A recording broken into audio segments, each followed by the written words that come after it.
Now let's see how to find out the residential status of individual. Individual का residential पता करने के लिए हमको दो स्टेप्स फॉलो करनी पड़ेगी। पहली स्टेप में हम पता करेंगे कि ये इंडिविजुअल रेसिडेंट है या नॉन रेसिडेंट है। इसके लिए हमको रेफर करनी पड़ेगी बेसिक कंडीशंस। और अगर बेसिक कंडीशन में पता चलता है कि ये रेसिडेंट है तो हमको एक और स्टेप फॉलो करनी पड़ेगी, that is the second step. पता करना पड़ेगा कि ये रेसिडेंट ऑर्डिनरी रेसिडेंट है या नॉट ऑर्डिनरी रेसिडेंट है। इसके लिए हमको देखनी पड़ेगी एडिशनल कंडीशंस।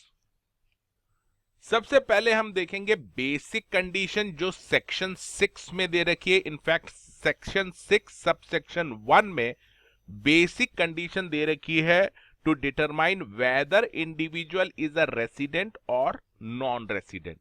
तो पहले देखते हैं हम बेसिक कंडीशन क्या है। ये डिपेंड करती है स्टे इन इंडिया, यानी वो इंडिविजुअल कितने समय तक इंडिया में रहा था प्रीवियस ईयर में, उसके ऊपर उसका डिसाइड होगा कि वो रेसिडेंट है या नॉन रेसिडेंट। तो सबसे पहले देखिए बेसिक कंडीशन में पहली क्लॉज ए ये कहती है कि if an individual stayed in India for 182 days or more during the previous year, then such individual will be treated as a resident for that assessment year.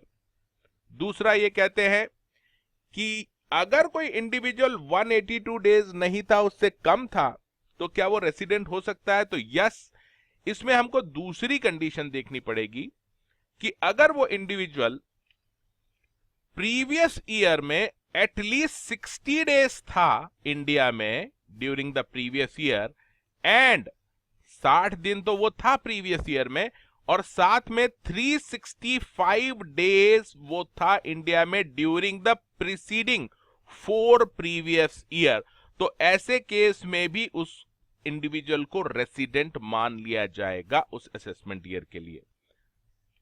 तो इसको एक बार फिर से पिक्टोरियल ग्राफ से देख लेते हैं कि ये जो असेसमेंट ईयर है, इस असेसमेंट ईयर में इस इंडिविजुअल का क्या रेसिडेंशियल स्टेटस है, ये रेसिडेंट है या नॉन रेसिडेंट है। ये पता करने के लिए सबसे पहले हमको बेसिक कंडीशन लगानी है। पहली बेसिक कंडीशन कहती है कि अगर ये इंडिविजुअल प्रीवियस ईयर में 182 डेज था तो बात खत्म, ये रेसिडेंट मान लिया जाएगा इस असेसमेंट ईयर के लिए।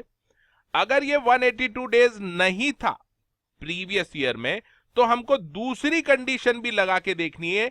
ये कंडीशन कहती है कि क्या वो एटलीस्ट 60 डेज था प्रीवियस ईयर में इंडिया में, और अगर वो 60 डेज था प्रीवियस ईयर में इंडिया में, तो उसके साथ क्या पिछले 4 प्रीवियस ईयर में, लास्ट 4 प्रीसीडिंग प्रीवियस ईयर में, क्या वो 365 डेज भी था इंडिया में। और अगर आंसर यस है, ये दोनों चीजें प्रूव हो जाती हैं कि प्रीवियस ईयर में वो 60 डेज था और उसके पिछले 4 प्रीवियस ईयर में वो 365 डेज था इंडिया में, तो ऐसे केस में भी इस पर्सन को रेसिडेंट मान लिया जाएगा for the purpose of this assessment year. लेकिन यहां पे एक ट्विस्ट है कि ये जो हमने बी क्लॉज देखी है, ये बी क्लॉज एप्लीकेबल नहीं है दो केसेस में। इसका मतलब ये जो दो केसेस हम देखने वाले हैं, इसमें बी क्लॉज न देख के केवल ए क्लॉज ही देखनी है, यानी 182 डेज वाली कंडीशन ही देखनी है इन दोनों केसेस में। तो पहला केस है कि अगर कोई इंडिविजुअल सिटीजन ऑफ इंडिया है, इंडियन सिटीजन है, and he has been living India during the previous year, यानी वो प्रीवियस ईयर में इंडिया छोड़ के जा रहा है फॉर एम्प्लॉयमेंट पर्पज, यानी किस लिए जा रहा है, वो एम्प्लॉयमेंट के लिए इंडिया छोड़ के जा रहा है, या फिर और if he is an Indian citizen leaving India during the previous year as a crew member of an Indian ship, Indian ship के क्रू मेंबर की तरह वो इंडिया को छोड़ के जा रहा है प्रीवियस ईयर में, तो ऐसे केस में आपको 60 डेज नहीं देखना है, केवल 182 डेज की कंडीशन ही देखनी है। दूसरा केस है कि if an individual is citizen of India या फिर और if he is an Indian origin और ये आता है इंडिया में during the previous year, such individual who is a citizen of India or he is of Indian origin comes to India during the previous year for visit, तो ऐसे case में भी आपको 60 डेज की जो कंडीशन है वो नहीं देखनी है, ओनली 182 डेज की कंडीशन ही देख के पता करना पड़ेगा कि ये इंडिविजुअल रेसिडेंट है या नॉन रेसिडेंट है। तो इसको अगर फिर से देखें तो सबसे पहले आपको पता करना है कि क्या इंडिविजुअल 182 डेज था during the previous year India में। अगर आंसर है यस तो वो इंडिविजुअल रेसिडेंट मान लिया जाएगा उस असेसमेंट ईयर के लिए। अगर वो 182 डेज नहीं था इंडिया में प्रीवियस ईयर में और ये दो केसेस की कैटेगरी में भी वो नहीं आ रहा है, तो आपको दूसरी क्लॉज भी चेक करनी है कि क्या वो इंडिविजुअल 60 डेज, एटलीस्ट 60 डेज था प्रीवियस ईयर में, और अगर 60 डेज था तो आपको चेक करना है कि क्या पिछले 4 प्रीवियस ईयर में वो 365 डेज या उससे ज्यादा भी था इंडिया में। अगर आंसर यस है तो ऐसे केस में भी उसको रेसिडेंट मान लिया जाएगा। यानी इन शॉर्ट, अगर ऊपर लिखी दो क्लॉजेस में से कोई भी एक क्लॉज वो सेटिस्फाई कर देता है तो उसको रेसिडेंट मान लिया जाएगा, और अगर दोनों ही क्लॉज वो सेटिस्फाई नहीं कर रहा है तो उसको नॉन रेसिडेंट माना जाएगा।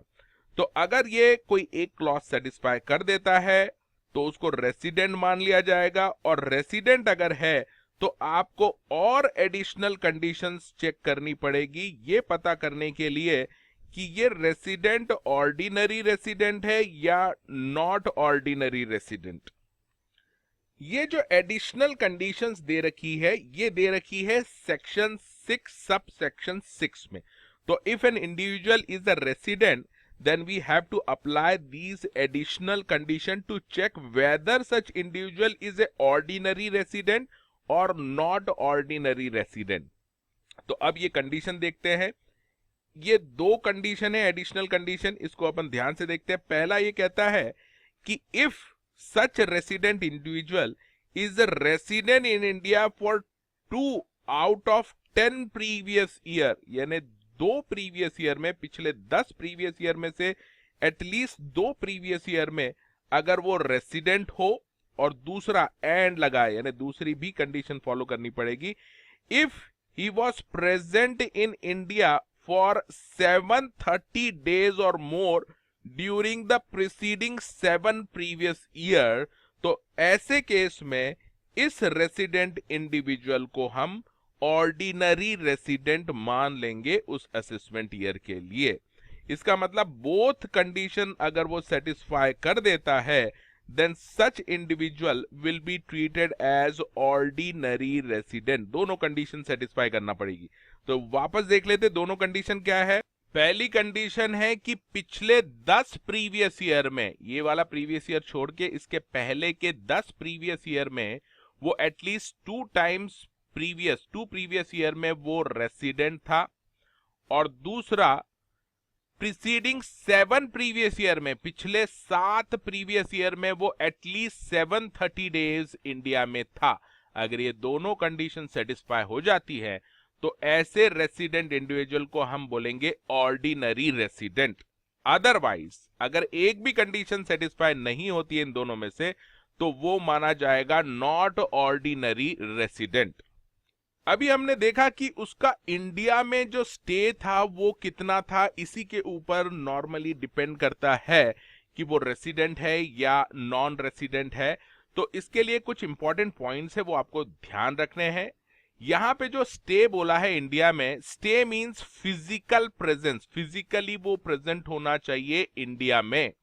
दूसरा ये कहते हैं कि स्टे एट सेम प्लेस और continuous stay is not necessary, यानी इंडिया में जैसे आपको 182 डेज वो था या नहीं था प्रीवियस ईयर में ये चेक करना है, तो वो दिल्ली में ही रहा हो, एक ही जगह पे रहा हो 182 डेज, ऐसा जरूरी नहीं है वो इंडिया में कहीं भी घूम रहा हो 182 डेज, वो मान लिया जाएगा स्टे था इंडिया में। या फिर कंटिन्यूअस स्टे की भी जरूरत नहीं है, इंडिया में आया मान लीजिए 100 डेज के लिए आया, उसके बाद वापस चला गया और फिर उसी प्रीवियस ईयर में 82 डेज के लिए फिर से आया। तो कंटिन्यूअस स्टे नहीं देखना है, टोटल एग्रीगेट स्टे देखना है इंडिया में जो प्रीवियस ईयर में उसका था। तीसरा ये कहते हैं कि stay in territorial water of India will be treated as stay in India. अब इसको आपको ध्यान से समझना पड़ेगा। ये जो इंडिया है, यहाँ पे अगर मान लीजिए कोई शिप से आ रहा है, तो शिप से आता है तो यहाँ पर 200 नॉटिकल माइल्स तक ये इंडियन टेरिटोरियल वाटर माना जाता है। और उसका शिप अगर यहाँ पे आ चुका है इस टेरिटोरियल वाटर में, तो वो जितने भी दिन ये टेरिटोरियल वाटर में है उसको इंडिया में स्टे माना जाएगा। और नेक्स्ट ये कहते हैं कि present for part of the day, अगर मान लीजिए वो किसी दिन पूरे दिन नहीं था इंडिया में, हाफ ऑफ द डे था, यानी किसी पार्ट ऑफ द डे था, तो ऐसे केस में उसका जो कैलकुलेशन होगा फिजिकल स्टे का वो आवरली बेसिस पे होगा और 24 आवर्स का मतलब माना जाएगा 1 डे। ये आवरली बेसिस का जो कैलकुलेशन है इसको अच्छे से समझ लीजिए। मान लीजिए कोई इंडिविजुअल आया है इंडिया में, जिस दिन वो आया उस वक्त शाम के 5 बज रहे थे, शाम के 5 बज रहे थे, तो उस दिन वो 7 आवर्स तक था इंडिया में और उसके बाद नेक्स्ट डे चालू हो गया और नेक्स्ट 181 पूरे दिन वो इंडिया में रहा। उसके बाद वो इंडिया छोड़ के गया, अगले दिन वो था 6 बजे, शाम की 6 बजे वो गया। तो यहां पर आपको आवरली कैलकुलेशन देखना पड़ेगा। 6 बजे अगर शाम को गया तो उस दिन जिस दिन वो गया शाम को 6 बजे 18 घंटे तक वो इंडिया में था। तो अब यहां पे देखिए 181 डेज तो वो पूरे दिन पूरा टाइम इंडिया में था और 182 डेज होना चाहिए एटलीस्ट। तो जिस दिन आया था उस दिन वो 7 घंटे इंडिया में था और जिस दिन गया उस दिन 18 घंटे इंडिया में था। इन दोनों का अगर टोटल लें तो ये हो रहा है 25 आवर्स, तो इसको एक दिन पूरा मान लिया जाएगा। तो ये हो जाएगा 182 days present in India and he will be treated as resident. और इसी को अगर दूसरी तरीके से देखें, मान लीजिए जिस दिन वो इंडिया में आया उस दिन शाम के 8 बज रहे थे, 8 PM टाइम था जब वो इंडिया में आया। जिस दिन आया तो उस दिन जिस दिन वो इंडिया में आया वो 4 घंटे के लिए ही इंडिया में था। उसके बाद टोटल 181 डेज फुल टाइम ये इंडिया में रहा और जिस दिन गया उस वक्त बज रहे थे शाम के 6। इसका मतलब 18 आवर्स वो उस दिन भी था इंडिया में जब वो इंडिया छोड़ के गया। तो यहां पर क्या 182 डेज कंप्लीट हो रहे हैं? तो देखते हैं 18 आवर्स प्लस 4 ये हो रहा है 22 आवर्स ओनली। और आपको एक दिन पकड़ने के लिए आपको 24 आवर्स प्रेजेंट होना चाहिए। तो ऐसे केस में ये ओनली 181 डेज ही इंडिया में था, ये माना जाएगा, not 182 days, because 22 hours is not equal to 1 day. अगर ये 24 या उससे ज्यादा घंटे इंडिया में रहता तो फिर उसको 1 डे पकड़ के टोटल 182 डेज हो सकता था।